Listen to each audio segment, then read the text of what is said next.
grabar. Ok, pues muy buenas noches. Vamos a aprovechar el espacio que nos permite las tecnologías plan A, plan B, plan C. Y pues dice que estamos 4 participantes, de los cuales yo estoy, en este caso, bombardeándolos con información desde este lado. Fíjense que me gusta más, se ve grandota la pantalla acá y acá veo la presentación. Bueno, entonces, ¿qué vamos a hacer ahorita? Vamos a hablar de otros fármacos con referencia a lo que tiene que ver en los fármacos antihipertensivos. Vamos a hablar un poquito de lo que tiene que ver con la hipertensión, hablando de la fisiología. Y pues estaba checando en mis redes sociales con referencia a lo que tiene que ver todo esto del curso, que el año pasado, creo que en estas fechas iba a iniciar el curso, y específicamente cuando hablamos antihipertensivos tenemos que hablar de todos los mexicanos. Yo creo que un gran porcentaje de nuestros familiares de contacto directo cursan con hipertensión. Entonces, dentro de los fármacos contemplados vamos a hablar de diferentes grupos de fármacos, así como hablábamos nosotros de los broncodilatadores y mucolíticos expectorantes el día de ayer, dependiendo el efecto farmacológico que nosotros buscamos. Vamos a hablar en este caso de diferentes mecanismos por los cuales se controla el paciente la hipertensión. Uno de esos fármacos son los diuréticos. De ellos vamos a hablar de los tipos de diuréticos. En el libro cita los diuréticos tiacídicos, los fármacos que actúan bloqueando los canales de calcio, en este caso nifedipino, fármacos que actúan inhibiendo el sistema renin-angiotensina-aldosterona. Aquí tenemos a lo que viene siendo enalapril. A estos fármacos le decimos IECA, los fármacos IECA, enalapril, captopril. Y antes de pasarme, estos fármacos, dentro de los efectos adversos es la tos. Eso condiciona que nosotros en ocasiones adicionemos fármacos antitusígenos, como decíamos ayer, el benzonatato o dextrometorfano para inhibir la tos en estos pacientes. Tenemos también a los bloqueantes de los receptores de angiotensina, ¿sí? O antagonistas, en este caso adrenérgicos, los bloqueantes alfa-adrenérgicos, a la doxoxacina. Yo en lo particular ese fármaco casi no lo uso, pero también tenemos fármacos que van a ocasionar un efecto vasodilatador y por eso van a disminuir la tensión arterial, como viene siendo la hidralacina. Estos es 2 copiados y pegados de 2 unidades que hablan en el libro de antihipertensivos. Y pues nuevamente aquí repite los IECA y como fármaco prototipo pone al lisinopril. Aquí tenemos enalapril. De diuréticos aquí tenemos a furosemida y eritroclorotiazida. De los beta-adrenérgicos tenemos a metoprolol, vasodilatadores, el dinitrato de isosorbide y por supuesto tenemos a los inhibidores de la fosfodiesterasa, milronina y digoxina como glucósido cardíaco. Ahora sí, se está grabando la clase, entonces vamos a tener la oportunidad nosotros de pausar el video y poder analizar un poquito toda esta información, pero está en los capítulos del libro de farmacología de un enfoque fisiopatológico cuando hablamos de hipertensión. Les decía, yo revisé varios libros y en esos libros que revisé, pues acomodaban los fármacos de diferente manera. En el caso de los diuréticos, aquí tengo la oportunidad en este libro de farmacología general de nosotros poder decir cómo actúan los diferentes diuréticos, que lo que van a hacer es que mi riñón saque el agua del cuerpo, pero en ocasiones va a sacar el agua junto con algún electrolito, como viene siendo el sodio y el potasio. Entonces, tengo diuréticos de la familia tiacida, diuréticos ahorradores de potasio, y en el caso de los diuréticos tiacidas, que es el más común que nosotros vamos a utilizar, es la hidroclotiacida. Esto lo que hacen es disminuir el volumen plasmático, pero pueden hacer que disminuya el potasio y aumente la glucosa. Entonces, en un paciente diabético tengo que tener mucha precaución con eso. Luego vamos a hablar de clortalidona, luego vamos a hablar de amidorina, y aquí tengo otro por acá. Si yo agrupo mis fármacos, en este caso, como tratamiento de mantenimiento para hipertensión, y yo digo beta bloqueadores, esos medicamentos los que van a hacer es bloquear los receptores del sistema simpático y disminuyó la disminución de la renina. Traducción de esto. Los fármacos beta bloqueantes lo que hacen es que mi corazón lata un poquito más despacio, de tal manera que si ese es un condicionante para que mi paciente tenga un menor flujo de sangre, por lo tanto voy a poder en este caso, disminuir la tensión arterial. ¿Ok?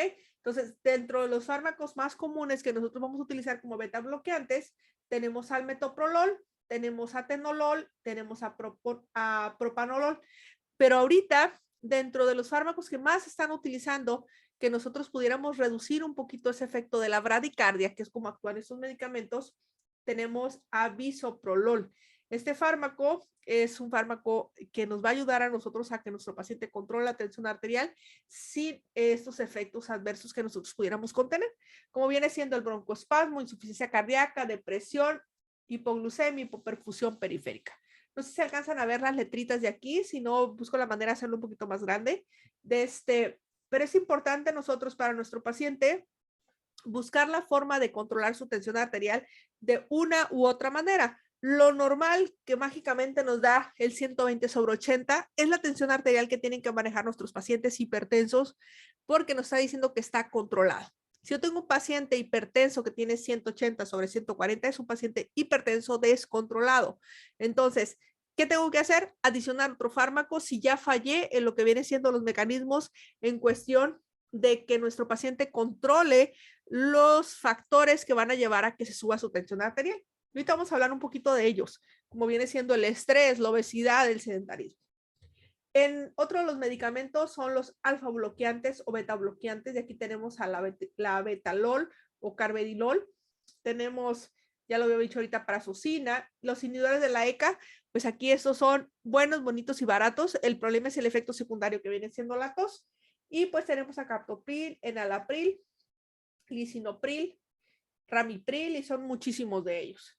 Dentro de los inhibidores de la enzima convertidora de angiotensina, entonces estos son buenos, bonitos y baratos, pero tienen tos. Los bloqueantes de los receptores de angiotensina 2, esos son fármacos que tienen una adición o tienen un plus.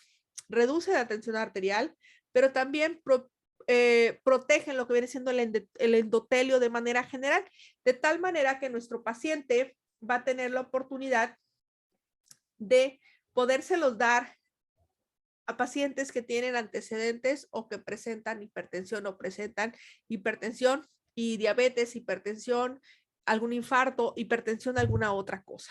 Entonces, dentro de estos medicamentos bloqueantes de los receptores de angiotensina 2, tengo a losartán, tengo a telmisartán, tengo a candesartán, olmesartán. Entonces, todos estos fármacos tienen en este caso la función de que no van a producir angioedema. Ya habíamos mencionado ahorita en el caso de los inhibidores de la ECA, el angioedema, sí, pero estos no producen angioedema. Dentro de los bloqueadores o los bloqueantes de calcio, pues tenemos anifedipino, amlodipino, sí, averapamilo, dialtazem. Y estos fármacos, la forma de cómo van a actuar, el mecanismo de acción es bloqueando el flujo de los canales de calcio, haciendo que la contracción de nuestro corazón se haya más lento. Los inhibidores de la enzima convertidora de angiotensina lo que hacen es inhibir esa enzima. Los bloqueadores de los receptores de angiotensina 2 bloquean, en este caso, esos receptores. Entonces vamos a tener, simplemente por la descripción del nombre de estos fármacos, vamos a decir el mecanismo de acción. ¿Qué es hipertensión?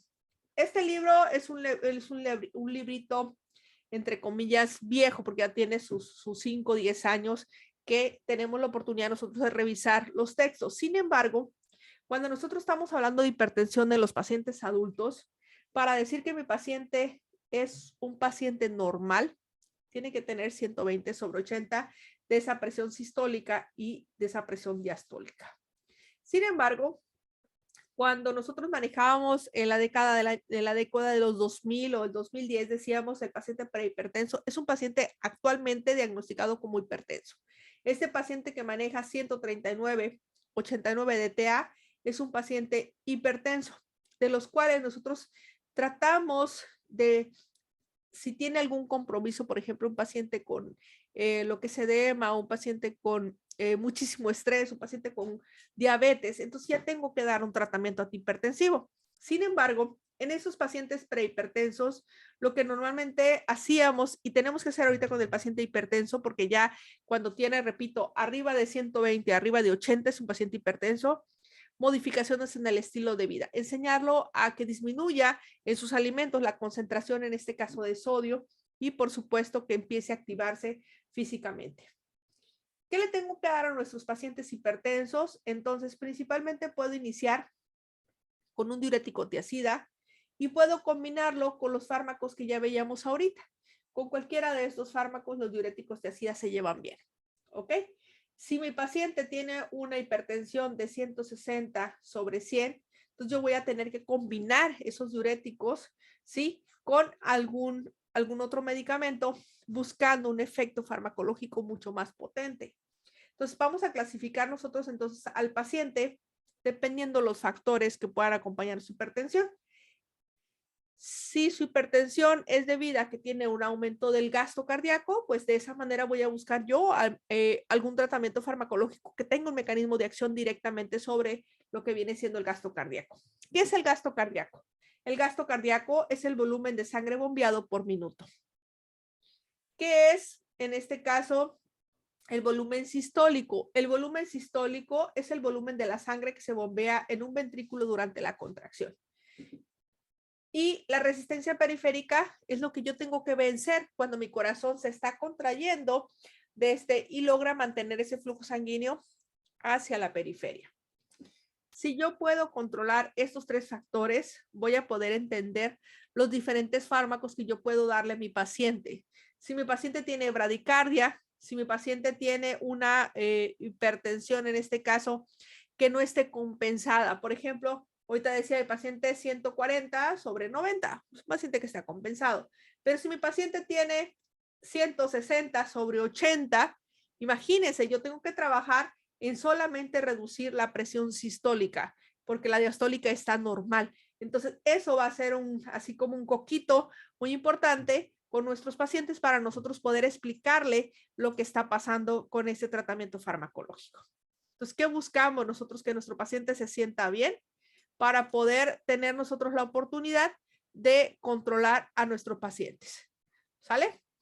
Entonces, vamos a tener nosotros que explicarle a nuestros pacientes el por qué vamos a dar un tratamiento a veces de diferentes dosis o lo que tiene que ver más de un fármaco, sobre todo porque podemos tener dos pacientes hipertensos en el lugar. Por ejemplo, mi papá es hipertenso, mi mamá es hipertensa, ¿por qué a él le doy metoprolol y por qué a ella le doy losartán?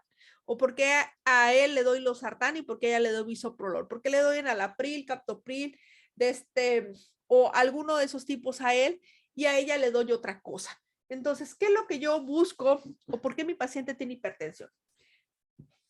Perdón, decíamos nosotros que la presión arterial tiene que ver con el gasto cardíaco, con la resistencia de nuestras arterias y el volumen sanguíneo. ¿Qué hace que esto cambie?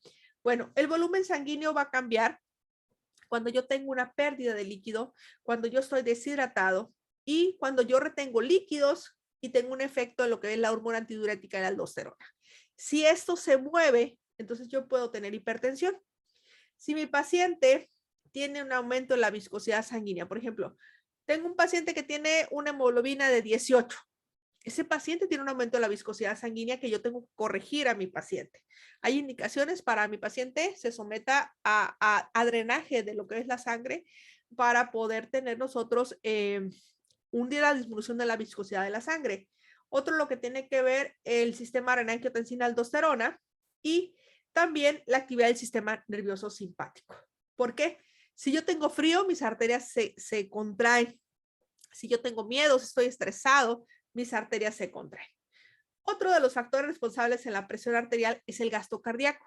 Para eso tengo que entender que mi corazón trabaja de diferentes formas. Uno va relacionado a la frecuencia cardíaca, que aquí yo tengo un impulso o un reflejo de la adrenalina, el sistema nervioso simpático y parasimpático, y el otro es la sangre que llega de la periferia a mi corazón y de mi corazón se tiene que contraer, mandar a los pulmones, y, oxigenarse, nuevamente capturarse el corazón y mandarse a la periferia, perdón. Entonces, de manera fisiológica, nosotros tenemos varios factores que nos van a ayudar a compensar lo que viene siendo cuando mi corazón no está trabajando de manera efectiva. Entonces, si mi corazón está vasodilatado, entonces disminuye el flujo sistólico, disminuye la frecuencia cardíaca, disminuye el gasto cardíaco y mi tensión arterial se va a normalizar. Pero si yo tengo esta acción compensadora del aparato cardiovascular, también mis riñones lo que hacen es saco agua y por lo tanto tengo un menor volumen de agua que esté circulando y por lo tanto menos volumen de sangre. De manera fisiológica también nosotros tenemos que ver, por ejemplo, en las mujeres embarazadas, cómo aumenta en nuestro cuerpo lo que tiene que ver un mayor cantidad de agua que está circulando, mayor volumen de sangre. Entonces, esa vasodilatación de la mujer embarazada hace que no tenga hipertensión en el embarazo. Si yo tengo una mujer con hipertensión en el embarazo, eso es patológico. Entonces, este fenómeno que yo veo aquí, el libro lo habla de la importancia de la hormona antidiurética para poder tener nosotros ese sistema renina-angiotensina-aldosterona como tratamientos farmacológicos cuando nosotros bloqueamos esos receptores. Entonces, ¿qué causa la hipertensión? Dicen que el 90% de los casos no sabemos qué es y se llama idiopática o primaria.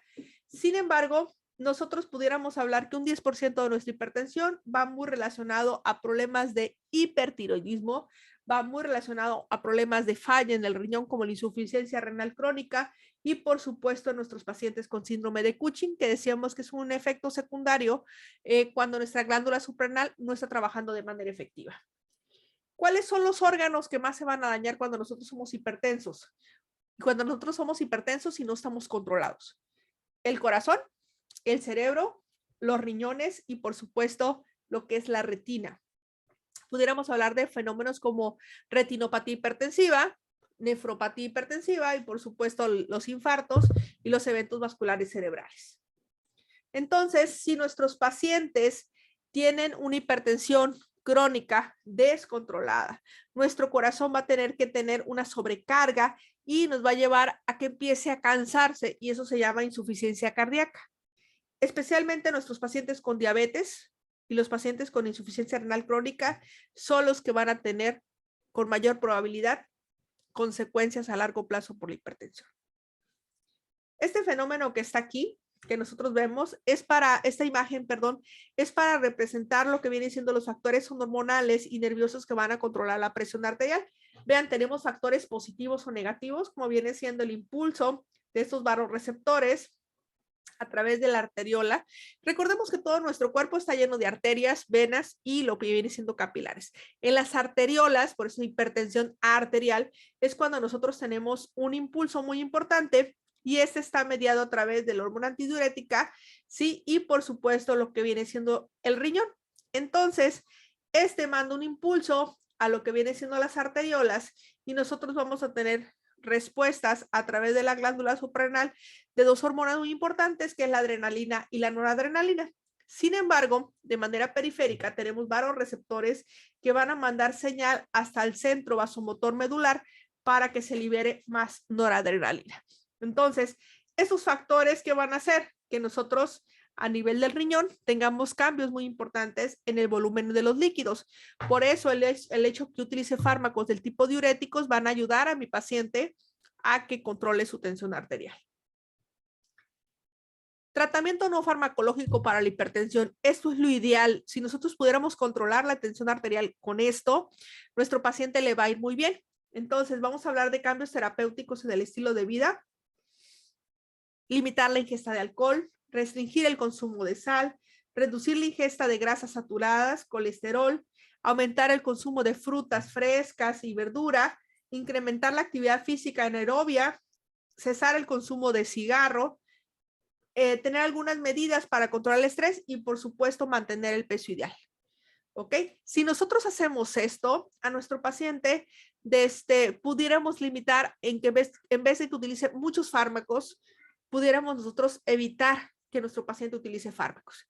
Y es cuando dice, yo voy al control con la enfermera o con el doctor y me curó la hipertensión. No es que le cure la hipertensión, es que nosotros utilizamos estos métodos para controlar la tensión arterial y si nuestro paciente los cumple, le va a ir bien. Si nuestro paciente no los cumple, no le va a ir bien. Esta imagen que está aquí, si los alumnos de primer año tuvieran la oportunidad de hacer así un copiado y pegada en la mesa, ahora que regresamos a presencial, nos pudieran ayudar bastante en cuestión de que nuestros pacientes pudieran entender muchísimas cosas. Si yo logro explicar por qué le llamo medicamentos de primera línea a los diuréticos, a los IECA, a los bloqueantes de angiotensina, a los beta-adrenérgicos, a los canales de calcio, es porque yo entiendo que a nivel de la arteriola, yo tengo un impulso para que nuestro paciente disminuya la tensión arterial a nivel periférico. Entonces, voy a hablar primero que nada de los diuréticos. Esto es lo que hace que mi paciente disminuya el volumen de líquidos al aumentar la diuresis. Si entiendo esto y le explico a mi paciente, entonces va a ser muy necesario monitorear cómo está orinando mi paciente. ¿Cuánto debemos de orinar en 24 horas? ¿Alguien sabe?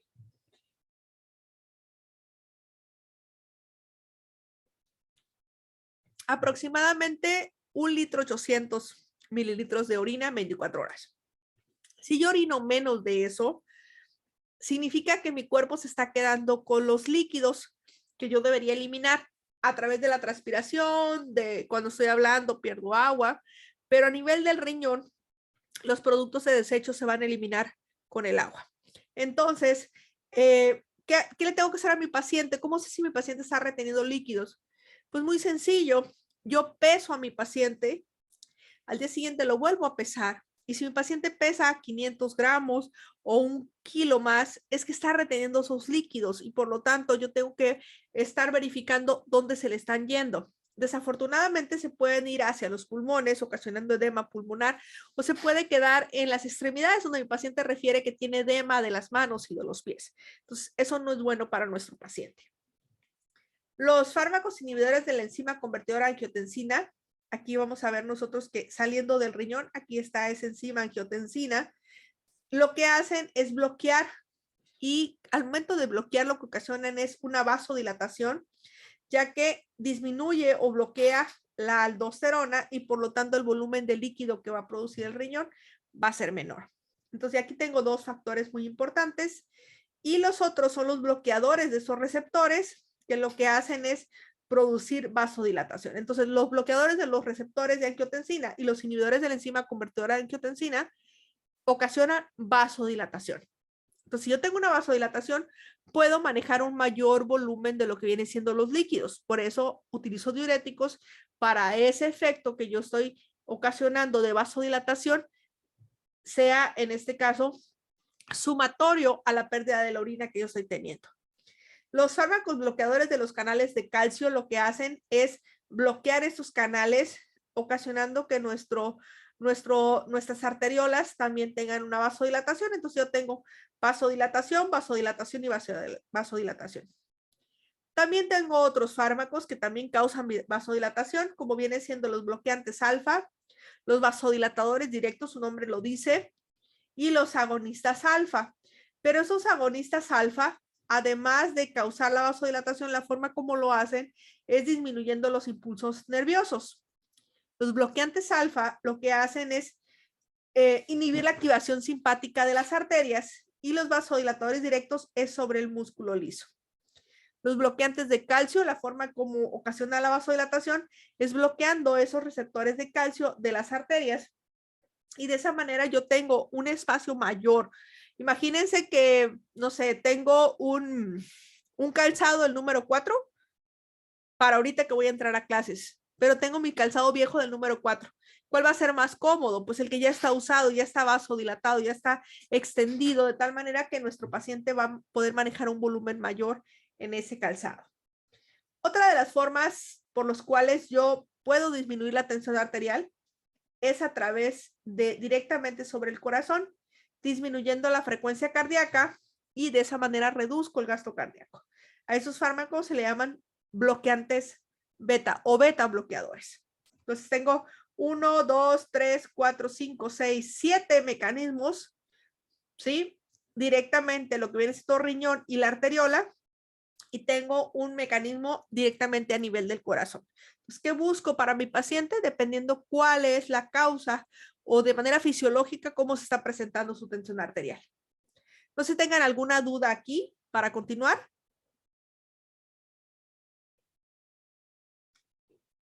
¿no? Maestra, ¿y por qué ahí al principio no? Pues yo me acuerdo que en clase nos decía que el metildopa entraba en los inhibidores de angiotensina, los ARA2, pues. Y aquí en el libro, ¿por qué no aparece? La metildopa aquí en el libro aparece, te voy a decir cómo está, para no echarte mentiras. ¿Dónde está la metildopa? No la alcanzas a ver aquí. Aquí está. Se me fue. No la encuentro. Ahorita la mencioné, ¿verdad?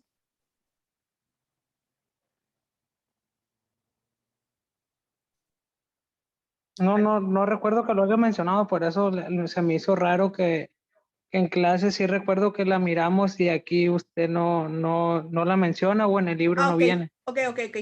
Ya me acordé. La metildopa está aquí como alfa, agonista alfa. Aquí actúa la metildopa. Por eso es la que le damos nosotros a la mujer embarazada. Me perdí. ¿Sí? La metildopa es un agonista alfa. ¿Sí? Aquí se encuentra, pero no es un medicamento de primera elección para el manejo de nuestros pacientes como antihipertensivo. Lo reservamos para la mujer embarazada, porque nosotros lo que buscamos, hablando de hipertensión, es fármacos que nos reduzcan la mayor cantidad de hipertensión para tener menor daño en el endotelio. Y la metildopa lo va a hacer de manera paulatina. Incluso yo puedo tener un mes con ese tratamiento y apenas empezar a descender la tensión arterial. Por eso lo utilizo en las mujeres embarazadas porque esa arteriola va a tener un impacto muy importante y esa vasodilatación en la arteria umbilical. Entonces, por eso aquí se encuentran los alfa-agonistas o agonistas alfa, que aquí está la metildopa. ¿Ok? Entonces tenemos de primera línea los inhibidores de la ECA, receptores de angiotensina 2, beta-adrenérgicos y los bloqueantes de los canales de calcio. ¿Qué tenemos que saber nosotros cuando utilizamos diuréticos?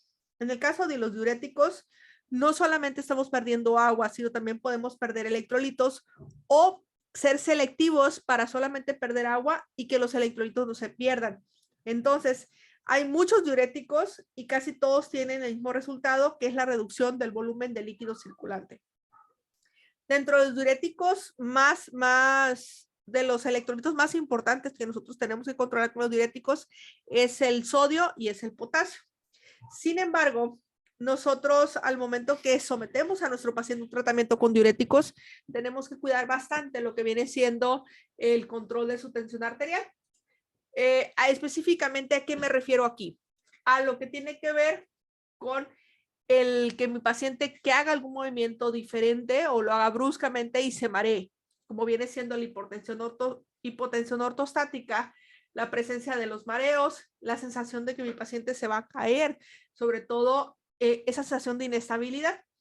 Cuando mi paciente logra perder agua, pues se va a empezar a sentir deshidratado y vamos a tener nosotros que hacer ajustes en los tratamientos.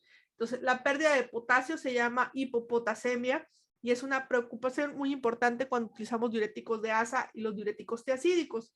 Sin embargo, cuando nosotros utilizamos espironolactona, nuestro paciente puede tener un exceso de potasio y eso sería hiperpotasemia. El problema con la hiperpotasemia es que se asocia a arritmias, aumento de la frecuencia cardíaca con nuestro paciente. Entonces, tenemos que tener mucho cuidado con eso, sobre todo si mi paciente tiene el hábito de consumir alimentos ricos en potasio. ¿Ok? Debido a la toxicidad, en el caso de la furosemide se utiliza solamente a nivel hospitalario y en este caso solamente para nuestros pacientes con hipertensión grave. Entonces, a ustedes les va a tocar que lo van a utilizar la furosemide como cualquier paciente que entra a urgencias, que esté dematizado, van a utilizar furosemide. ¿Por qué en el hospital sí? Porque es un medicamento que es, en este caso, fácil de revertir y sobre todo porque a nivel hospitalario nosotros queremos estabilizar a nuestro paciente. A nivel domiciliado vamos a utilizar hidroclorotiazida principalmente como fármaco, en este caso antihipertensivo. ¿Ok? Nos quedan 10 minutos. Zoom está muy rápido aquí, me marca que en 10 minutos se va a cerrar la conversación. Entonces, cualquier cosita, si nos desconectamos, les voy a mandar el link en el grupo de Telegram para que no se me pase. ¿ok? Por eso no me gusta utilizar Zoom, me gusta mucho más Meet, pero pues hay una oportunidad aquí de grabar la clase y podemos aprovecharla. Si yo estoy analizando con mi paciente lo que viene siendo las combinaciones de fármaco que puedo tener, pues yo voy a utilizar fármacos beta-adrenérgicos como es propanolol, metoprolol, timolol, bisoprolol o prazosina, mezclado con lo que viene siendo hidroclorotiazida y por supuesto puedo utilizar clortalidona, que son los que más me toca ver desde esas mezclas. Fármacos diuréticos ahorradores de potasio, incluso puedo utilizar hidroclorotiazida y espironolactona, 2 diuréticos juntos. Entonces, esas combinaciones nos van a hacer a nosotros que hagamos un traje a la medida para nuestro paciente. Y la mayoría de los libros así lo dice. Cuando nosotros tratamos hipertensión, hacemos un traje a la medida. No es así como decíamos el día de ayer que hablamos de antibióticos. Yo tengo un fármaco que en este caso es de primera elección para mi paciente en cuestión de una infección de vías respiratorias altas, pues pienso en penicilinas. Aquí no, aquí yo tengo que ver con mi paciente cuáles son sus condiciones generales de salud y ver cómo puedo yo controlar, en este caso, su tensión arterial. Por eso tengo varias opciones y decíamos, la monodosis en hipertensión, aquí no, aquí yo trato siempre de mezclar más de un fármaco.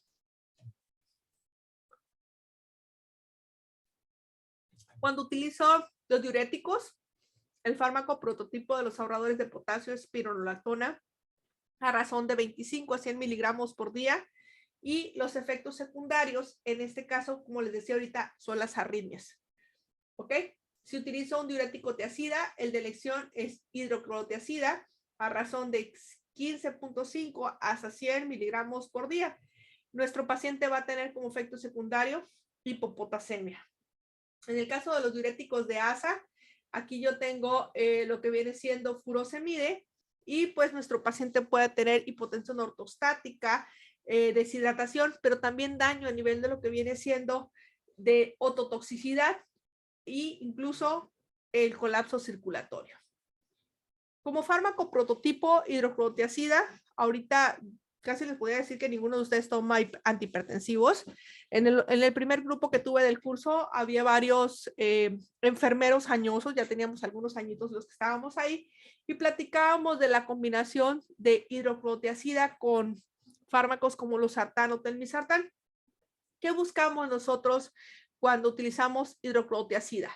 Buscamos que nuestro paciente reduzca su tensión arterial por lo menos de 10 a 20 milímetros de mercurio en nuestro paciente solamente con este fármaco. Entonces, si lo adiciono a otros fármacos, entonces voy a tener una reducción mucho mayor.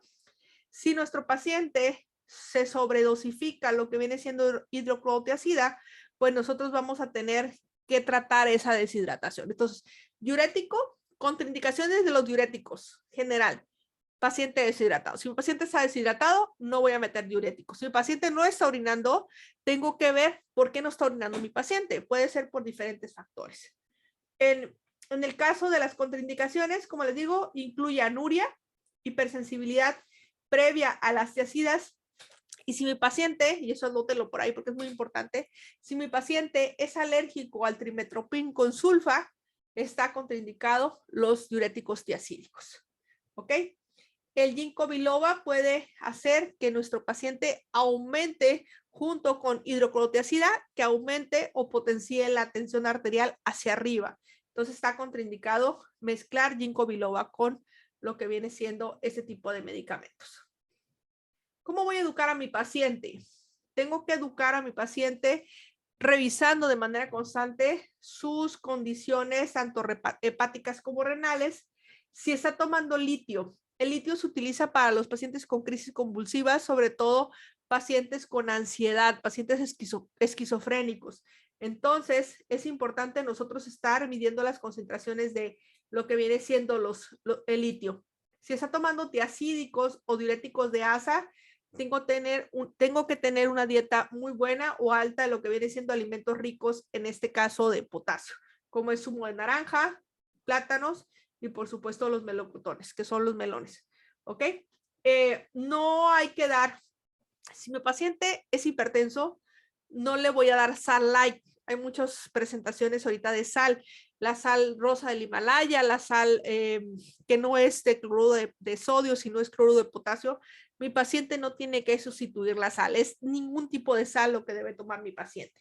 Si es diabético, tengo que estar controlando, en este caso, su glucosa. Si mi paciente tiene una tensión arterial de 90/60, tengo que estar verificando esa condición de la presión, porque no le voy a dar los diuréticos, porque mi paciente se va a hipotensar todavía más. Si tiene pérdida o ganancia del peso, mi paciente lo tengo que estar registrando porque eso no es normal. Ahorita, 4 minutos, yo creo que sí puedo platicarles del PAE, en este caso de lo que viene siendo el uso de diuréticos. Si mi paciente utiliza diuréticos, yo tengo que ver el exceso de los volúmenes de líquidos como un posible diagnóstico. Entonces voy a hacer una valoración y aquí cuando me habla esas 3 crucecitas es la intensidad de ese síntoma. Aquí habla de lo que viene siendo fobia. A lo que se refiere con fobia es el edema que va a presentar mi paciente en miembros inferiores. Si yo logro aplastarle al pie a mi paciente y se le hunde, lo quito y queda hundido, eso es patológico. Entonces, ¿qué tanto tarda mi paciente en recuperar ese proceso inflamatorio? Entonces, tengo que registrarlo. Si reviso sus pulmones, si los pulmones tienen agua, presentan edema, pues en este caso es uno de los factores que me va a ayudar a que yo utilice diuréticos. Tengo que medir constantes vitales, registrar a mi paciente si tiene algún tipo de alergias y, por supuesto, las pruebas de orina y de sangre. ¿Cuál es el objetivo? Que mi paciente disminuya más su tensión arterial todavía y que conozca los efectos adversos. No te vas a levantar a la carrera de la cama porque te vas a marear. Mi paciente va a tener hipotensión ortostática. Si mi paciente vamos a darlo de alta con tratamiento con uso de diuréticos, nosotros tenemos que estarle diciendo, tú tienes que orinar aproximadamente 1,800 mililitros de orina o quizá un poquito más. Si no lo estás haciendo, eso no es normal y hay que revisarlo. Hay que controlar las constantes vitales, medir la tensión arterial del paciente acostado, sentado y de pie para ver cómo le varía en esa posición la tensión arterial. ¿Ok? Si nuestro paciente tiene algún cambio en el nivel de conciencia, pues hay que registrarlo también y en ese caso hay que evitar que nuestro paciente tenga cambios bruscos y informar en caso de mareo o sensación de inestabilidad. Hay que medir los aportes y pérdidas de líquido, el control nutricional y controlar signos de hiperglucemia en caso que mi paciente sea diabético. Controlar la función hepática, la función renal, el control de alcohol y cafeína, la exposición a la luz solar. Estos fármacos producen fotosensibilidad, entonces hay que cuidar a nuestros pacientes. Ojo, hoy estamos viendo que el diurético produce fotosensibilidad y vamos a hablar también de telmisartán y produce fotosensibilidad. ¿Qué significa? Que mi paciente puede tener quemaduras solares al utilizar ese tipo de medicamentos. ¿Ok? Si nuestro paciente presenta cualquier síntoma, como viene siendo dolor de oído, la presencia de acúfenos, zumbidos en el oído, los fosfenos, incluso nosotros tenemos que ver con el paciente y hacer un ajuste de medicamentos. ¿Ok? Bueno, vamos a desconectarlos. Les paso el contacto ahorita en un minuto. Se me va a cerrar aquí lo que viene siendo Zoom y ahorita les paso el contacto por el grupo. ¿Sale? Cualquier pregunta, cualquier duda, ahorita me la hacen. Vayan pensando en lo que me van a preguntar.